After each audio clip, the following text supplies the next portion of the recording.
out on the water. And as those stories began to circulate, they began to make the news all over the world. And as this happened, Y'all know what's so funny though? This kind of reminded me of when COVID first happened, you know what I'm saying? It was like, when I first caught that, said, oh my God, get my house, get my so sis. You know what I'm saying? This stuff been going on for years. They been doing this experiment on us for a long time, bro. And it's funny how like they say COVID came from China. It's so funny that this got Japanese, Chinese people in it, you know what I'm saying? They always do like a little outbreak out there in China and shit. But everything always got to come from China and Asia and shit, you know what I'm saying? The outbreak of shit.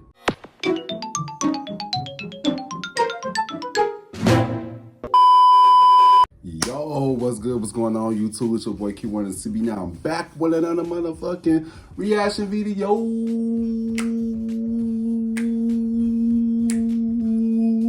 You know what I'm saying? Today's video I'm going to be reacting to a subscriber's request, you know what I'm saying? Mrballen, Unwilling, Victims of an Evil Experiment, you know what I'm saying? You know what's so funny though? I saw this, I saw when he posted yesterday, but I ain't click on it. It's so funny that not even early this morning, like around 12 o'clock in the morning, somebody asked me to react to the new Mrballen video. It's so funny though. I was like, damn, I have not reacted to no Mrballen video in so long, bro. It's been almost a year since I last reacted to a Mrballen video. You know what I'm saying? Yeah, man, I want to see, man, it just bring back memories, y'all, cause man, Mrballen always had the best storytelling videos. For all the ones who was new to me reacting to him or new to him, period, yeah, good storytelling, man. It's like you could see the things he talking about in your head, bro. That's how good of a storyteller he is, you know what I'm saying? But yeah, man, you like to give a thumbs up, you don't give a thumbs down, kind of wild, no occasion. So you want to see more reaction videos to me or the other videos to me. Make sure you guys go to my channel, check my videos. If you do like my videos on my channel, go ahead and click that subscribe button, you know what I'm saying? Yes, subscribe. Let's get straight into this video. Let's get it. In the early morning hours of March 1st, 1954, a Japanese fisherman was asleep inside of his bed on board this fishing vessel when suddenly he sat up because the room he was in was now completely illuminated in this unbelievably bright orangey white light.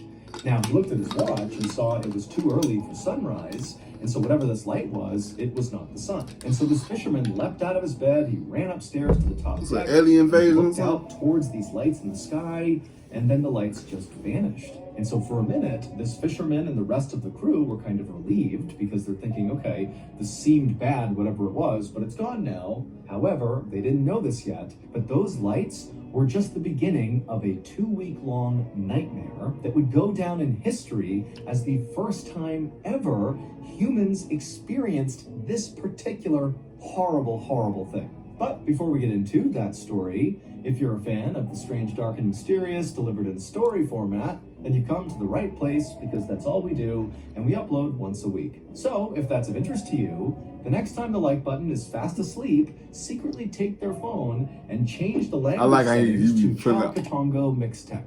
Also, please subscribe to our channel and turn on all notifications so you don't miss any of our weekly uploads. Okay? Let's get into today's story. Oh, I know I love doing. I'm always doing this. I love doing it with this part. The gray blanket.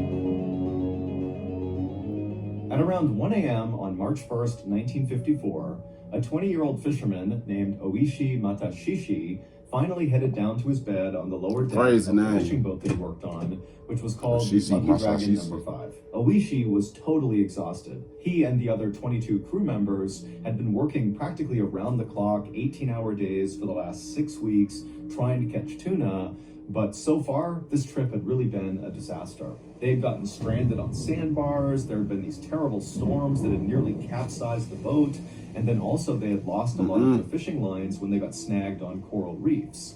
And so, as a result, their tuna hauls so far had been devastatingly low. And Oishi and the rest of the crew were very aware of this. In fact, Oishi was very worried that he would not bring home enough money to support his family. Back when Oishi was 14 years old, his father, who had been the breadwinner for their family, had been crushed to death when he was repairing a ship. And so now Oishi had stepped into that patriarch role, taking care of his mother and his 5 other siblings. And so Oishi really needed a solid paycheck from this trip, and it wasn't looking like that was going to happen. And so Oishi staggered his way into his small room and he collapsed onto his bed. And as he lay there trying to sleep, he felt the ship gently rocking side to side. The ship, the Lucky Dragon number 5, was anchored relatively close to the Marshall Islands, which is a strip of islands right about halfway between Hawaii and Australia. But what's unique about the Marshall Islands is they sit over these huge ancient underwater volcanoes. Now, these volcanoes are dormant, but the captain of the Lucky Dragon number 5 was weary enough about getting too close to these dormant volcanoes in fear they might erupt, that he intentionally kept them about 80 miles or so away from the Marshall Islands. And so eventually, Oishi did drift off to sleep in his bunk. But 5 hours later, Oishi suddenly sat up wide awake because the little room he was in was now completely flooded with this very bright yellowy light. And so Oishi, he's kind of confused. He felt like it was too early for sunrise, and he checked his watch and he saw it was only 6:45 a.m. And so yes, it was too early for sunrise. So whatever this was, it was not the sun. And then when he went to the little porthole window where all this light was coming in, he had to squint his eyes, but he looked outside and he couldn't tell where this light was really coming from or what it was, but he could clearly see it was coming from the west, and the sun rises in the east. So really, whatever this light was, it was not the sun. At the same time, the rest of Oishi's crewmates who were in this room with him, they were also starting to wake up and kind of looking around like, what's going on here? And then without even saying anything, all of them just rushed out of the room and ran upstairs to the top deck to look around and see what was going on. And when they got up there, Oishi looked out towards the west where these lights were up in the sky, and he couldn't really see a clear point of origin. It wasn't like there was an obvious thing creating these lights. It was more like the western sky was just unbelievably bright and yellow and orange, and it seemed like the light was kind of hovering over where the Marshall Islands would be. And so everyone's thinking, is it possible this is a volcano eruption? Is there something else going on here? And then as the crew is just watching in stunned silence at all these crazy lights in the sky, the lights kind of began to fade and they turned blue and purple, and then they just went away, and the entire crew was pitched back into darkness. And as everyone's just standing around having no idea what to make of these lights, the oldest crew member on board, I feel like it's like a alien, it's like some, they gotta do with like an alien doing some type of experiment on them. You know what I'm saying? That's my predictions. You know what I'm saying? Usually on these videos, I always put out my predictions like during the story. I'm like, okay, let me see. I judge by the title of the story plot he finna say, but it said the Great Blanket. He always put like subliminal messages. It's like an alien invasion, some shit. They got caught in an alien invasion, something like that, and they're putting experiments on them. You know what I'm saying? But let's get back to this video. 40 years old. He said the one thing that everybody kind of in the back of their mind was thinking about but didn't want to say. The oldest crew member just said, atomic bomb. Just 9 years earlier, the United States had dropped 2 atomic bombs on Japan to end World War II. Now, Oishi, who was Japanese, he was 11 years old at the time this happened, and it had a profound impact on his life and his family's lives, his friends. Anybody who was alive when this happened, it changed everything. But as Oishi and the rest of his crew were kind of staring out to the west, which was all dark at this point, Oishi thought, there's no way this could have been an atomic bomb. Right. Number one, World War II is over, so there's no reason a bomb would get dropped again. And 2, when those atomic bombs were dropped on Japan 9 years earlier, it vaporized basically everything and everyone in its path. And so for them to be this close to these huge lights, if that were an atomic bomb, it would have came at them. They too be vaporized? Yeah. They would not be able to see that and live. Mm-hmm. And so Oishi began to tell himself, okay, it probably was not a volcano eruption. It probably was not an atomic bomb. I don't know what it was, but we're okay. And while many of the other people on board the ship felt the same way Oishi did, very quickly, the call came out amongst the crew to just go ahead and bring in the lines right now. We don't know what these lights were, but we need to head back to port back in Yaizu, Japan. Most people have no clue that in 2023, the best way to make money on Amazon is not with physical. And so quickly, Oishi and the rest of the crew got to work pulling these lines in and prepping the boat to head back to port. And then at some point, after Oishi had done what he was supposed to do, he began walking his way down below to the galley to get some food. But when Oishi was about halfway, he suddenly heard this deafening explosion outside coming from the west where these lights had been, and immediately Oishi just jumped onto the ground, covering his head, thinking that was going to protect him. And as he's laying there listening to this unbelievable exploding sound, he's thinking, oh my gosh, one of those volcanoes under the Marshall Islands has indeed erupted. That's what's happening. And any minute now, a giant tsunami wave from this eruption is going to flip us over. We're going to get killed here. And so Oishi, as this massive exploding sound is going on, he jumps to his feet, runs upstairs, and he finds... I'm not gonna lie, I hate being in the ocean, big bodies of water, because goddamn, some shit like that happen, ain't nowhere to go, bro. It's a death or death situation. That's why they never know what's in that fucking water. That water deep as fuck, bro. Y'all know the water is really space for real, bro. The deep sea is really space too, bro. You know what I'm saying? They just not telling y'all that. The majority of the crew that was still up there had jumped to the ground, and they were just kind of protecting themselves. A couple braver crew members had stood up and were kind of looking out towards the west to see if they could see what was going on, but there were no lights now. It was just these crazy loud exploding sounds coming from the west. And then suddenly all the sounds stopped, and Oishi and the crew at that point braced for what they believed was this inevitable tsunami wave that was going to hit them. But the weird thing is after the exploding sound stopped, everything was totally calm. In fact, Oishi glanced over the edge of the boat and saw the water was totally placid, more calm than normal. And after a few more minutes went by, that was a tsunami coming. Massive tsunami wiped them all out. The crew was like, hell yeah, what's going on here?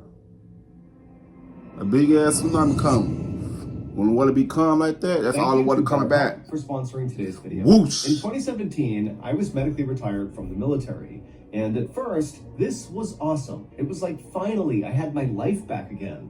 However, not long after becoming a civilian, and help.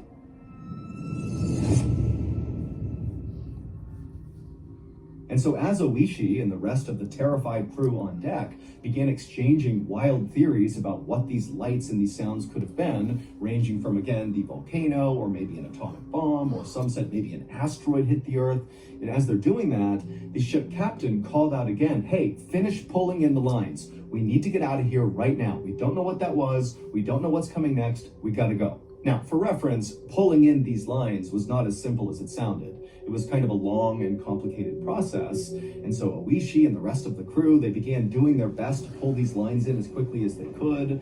But when the sun finally rose in the east, the crew on board the Lucky Dragon number 5, as they looked out towards the west, towards the Marshall Islands, they began to notice these weird gray clouds forming over these islands. And as the crew began to talk about these strange looking clouds, they noticed that despite the wind blowing from east to west, these clouds, these weird clouds over the islands, were actually making their way towards them. Basically, they were moving against the wind, which made no sense. And so as these clouds got closer and closer, the ship captain was screaming at Oishi and the others to hurry up, get these lines in, we gotta go, we don't want to wait for this cloud.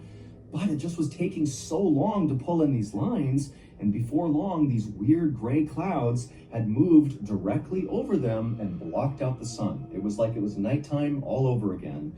And as soon as these clouds were right above them, Oishi and the others, they just stopped and looked up, and suddenly it started to rain. Except not normal rain. It was like this weird milky substance, like gray milky color, and it was also hot.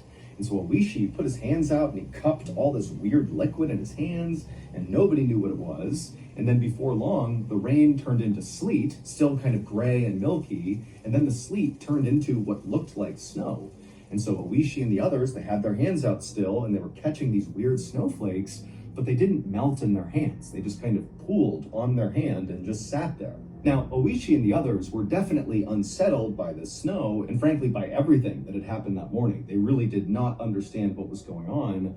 But there was something kind of incredible about this weird substance that was coming out of the sky, to the point where many of the fishermen on board grabbed bags and saved some of this weird, mushy snow stuff to bring back home, to maybe show their families and friends, or even to give to science to see if maybe they could study it and see what it was. And so after Oishi and the rest of the crew had kind of gotten over the novelty of this weird snow coming out of the sky, they just got right back to work pulling in these lines. And the whole time, remember, they're getting dumped on by this weird stuff that's not melting, and it's building up on the deck to the point where they have to stop what they're doing and shovel this stuff off the deck just to continue pulling in the lines. And for hours and hours they did that, just under this weird snowstorm. And then finally, right around noon, all the lines had been pulled in, and the ship's captain turned the wheel, and they began heading towards port. The next morning, Oishi woke up inside of his bunk on board the Lucky Dragon number 5. It would take several days to make it all the way back to port. And when Oishi woke up, he was suddenly struck with this intense nausea. And so he got up and stumbled his way into the bathroom, and just kind of out of instinct, he grabbed his toothbrush and began brushing his teeth. And as he did this, he had this weird feeling that his teeth felt like they were loose, that if he brushed too hard with his toothbrush, that he could knock his teeth clear out of his jaw. And then when Oishi spit into the sink, he saw there was all this blood. And so Oishi began to panic, and he opened up his mouth and he stared in the mirror to see if maybe he had lost some teeth, but his teeth looked okay. But again, everything felt wrong, and he felt so sick. And so Oishi, he left the bathroom and went upstairs to the top deck. And when he got up there, he saw many of the other members of the crew, and they looked terrible. Their skin was a weird gray color, and some of them had blisters all over their skin. And so to Oishi and to the other crew members, it now seemed kind of obvious that whatever was coming out of the sky, that weird milky substance and that weird snow that didn't melt, clearly it must be toxic in some way, or maybe it's led to some horrible allergic reaction. And so Oishi and the others began referring to the stuff that came out of the sky as death ash. And the fishermen who had gathered up a lot of this death ash into bags to bring back home were now too scared to even touch the bags. Like, they wanted to take the bags and dump the contents overboard, but the fear of interacting with that weird death ash was too much. And so there were these bags kind of draped all over the ship that nobody went near that contained this stuff. And over the next few days that the Lucky Dragon number 5 continued its journey towards port, Oishi and the rest of the crew members continued to get sicker and sicker. In fact, on one day, Oishi was outside unfurling one of the sails, and as he was hoisting this rope, he noticed the rope was covered in blood. And then when he looked at his hands, he realized it was because his hands were basically disintegrating as he was touching the rope, like his skin was just falling apart. Wow. And then in addition to his skin falling off, Oishi's hair began falling out in huge clumps. And he was not alone. Many of the other crew members on board the Lucky Dragon number 5 had the same things going on. It was like everybody was just totally deteriorating, and they all knew it had to be connected to whatever the heck they had heard and seen when there was that explosion and the lights and the stuff raining out of the sky. They didn't know what it was, but it could not be a coincidence. That happened, and now this was happening to them. And so finally, on March 14th, the crew of the Lucky Dragon number 5 pulled into port in Yaizu, Japan, and as they got off, they made this interesting decision to not tell anyone what happened to them. They all had this fear that, if it got out, that people knew what happened to them, that somehow they'd get in trouble. And so they all... At least they was considerate.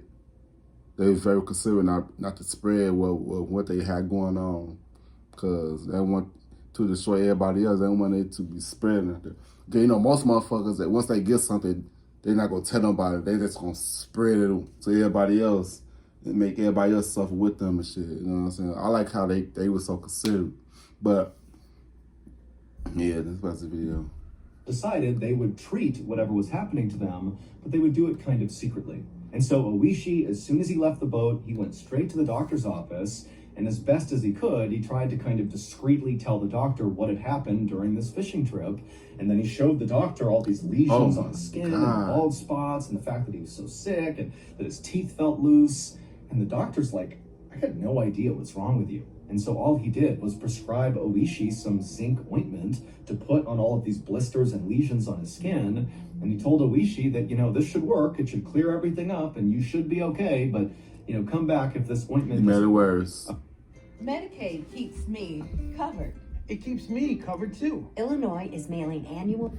A few hours later, a woman was inside of her home in the port city of Yazoo, right near where the Lucky Dragon number 5 had docked, when she heard a knock on her front door. And so she put her broom up against the wall, she walked to the front door, she opened it up, and standing right outside was this horrible-looking man who had gray skin and lesions all over him and all these bald spots, and he was smiling, and his teeth were all red, like there was blood all over his teeth. And for a second, she thought about slamming the door, but then she looked more closely and she realized it was her neighbor, Oishi. As soon as she realized this, she said, "Oishi, what happened to you?"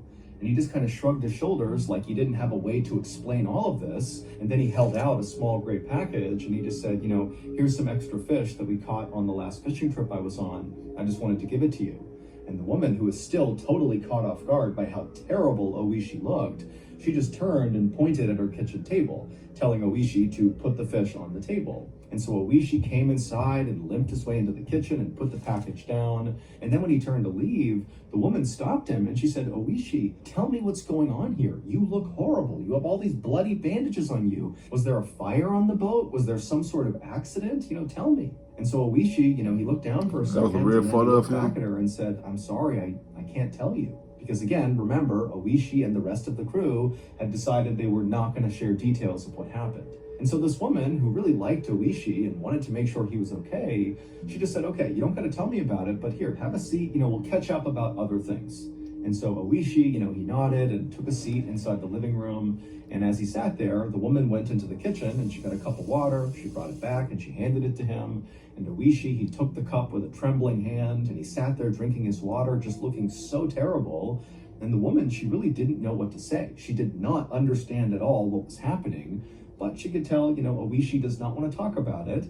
And so to kind of break up the silence, she just began talking about stuff she had heard on the news. And the big news story that everybody was talking about was the science experiment that was done out near the Marshall Islands. Oh. And when this woman talked about a science experiment and the Marshall Islands, Oishi dropped. The government always doing some shit like that, bro. The government did that shit to them, bro. The government always trying to destroy it.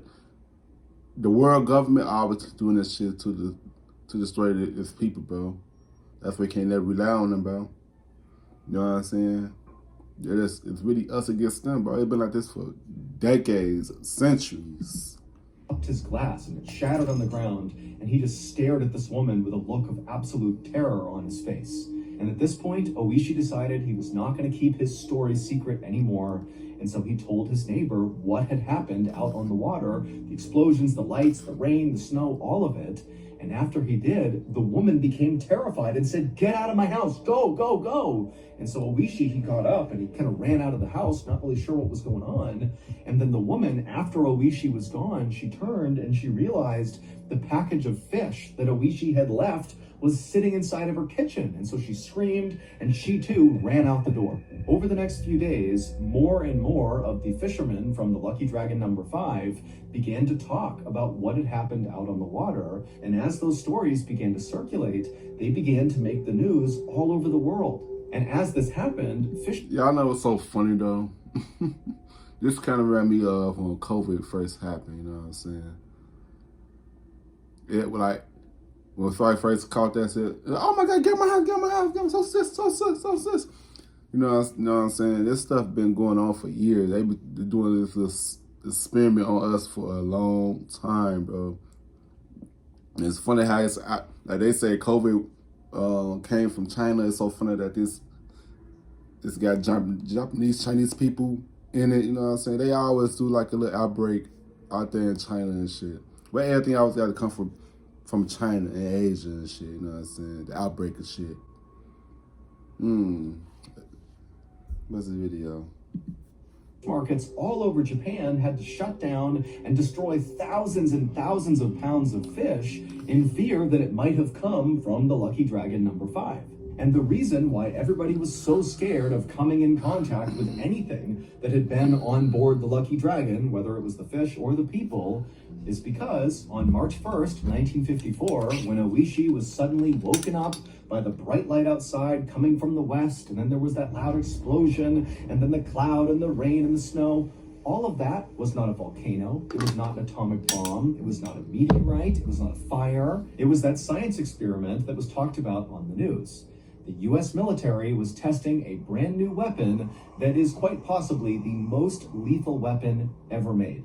It's called a hydrogen bomb, and for reference, hydrogen bombs are 1,000 times more powerful than atomic bombs. Now, they detonated this hydrogen bomb far away from all of civilization. However, the Lucky Dragon number 5 was just close enough to this explosion that the crew on board the ship became the first humans in history to experience something called fallout, which is when deadly radioactive particles from this explosion get thrown up into the sky from the blast, and then they rain down on you like snow. That weird material they were feeling that they called death ash, that's the fallout. It's all radioactive. And in fact, the actual material itself that was raining down on them was coral reefs. They had basically been liquefied from this hydrogen blast. They got shot up into the sky, and then that's what fell down on them. That's why it wasn't melting. It was coral reefs. And so the reason Oishi and the rest of the crew got so sick and their skin began falling off and their hair began falling off was because of their contact with this fallout, this death ash. And so once they began sharing their story of what happened out there and it began making the news, the crew of the Lucky Dragon was rounded up and sent to a special medical facility where they were quarantined. And unbelievably, only one of them died. He was the oldest crew member who had brought up that maybe the lights they had just seen was an atomic bomb. But even though the rest of the crew survived, they would spend the rest of their lives battling strange diseases and cancers, and many of them would become sterilized, and those that weren't, their children often had birth defects. As for Oishi, he gave up being a fisherman and instead became a dry cleaner, but he wound up spending the bulk of the rest of his life being an anti-bomb advocate and author until his death in 2021. Oh, he just died. Passed away at the age of 87. Oh, so he just died 2 years ago. Man. In the winter of 2001, inside of a Southern California police department, a fax machine in the corner of the room suddenly came to life. A moment later, a few pieces of paper fell out of the machine onto a tray, and a police officer walked over and began reading them. And as he did, his eyes went wide, because the fax was a goldmine of evidence for an ongoing murder investigation that had begun to stall. So this was a major breakthrough. But as other officers rushed over to see the facts for themselves, they all started to feel like something was off about this fax. It just seemed too good to be true. But regardless, the police followed up on the contents of this fax, and sure enough, it did lead them to their killer. However, the killer was not who anyone thought it would be. They always be the one that's really suspected. You know what I'm saying? Them always be the ones that's you just really suspected. But I'm not gonna lie, it was a good video, man. It was a good video. It was a good video because it was so detailed. It's like I imagine this shit in my head, bro. Because I'm a visionary, you know what I'm saying? Like his stories times be so good because it makes it more fun for visionaries, you know what I'm saying? Like you guys can imagine this shit. How these are different type of scenarios in your head about what you imagine happen, but in your own way, you know what I'm saying? That's one thing about being a visionary, that you can see things as the person telling the story, you know what I'm saying? But yeah, man, it was a good video, man. If you like the video, thumbs up, you know, give it a thumbs down. Got a while, you know, catch this too, you know what I'm saying? Get subscribed to you guys in this video. I love y'all. Peace out.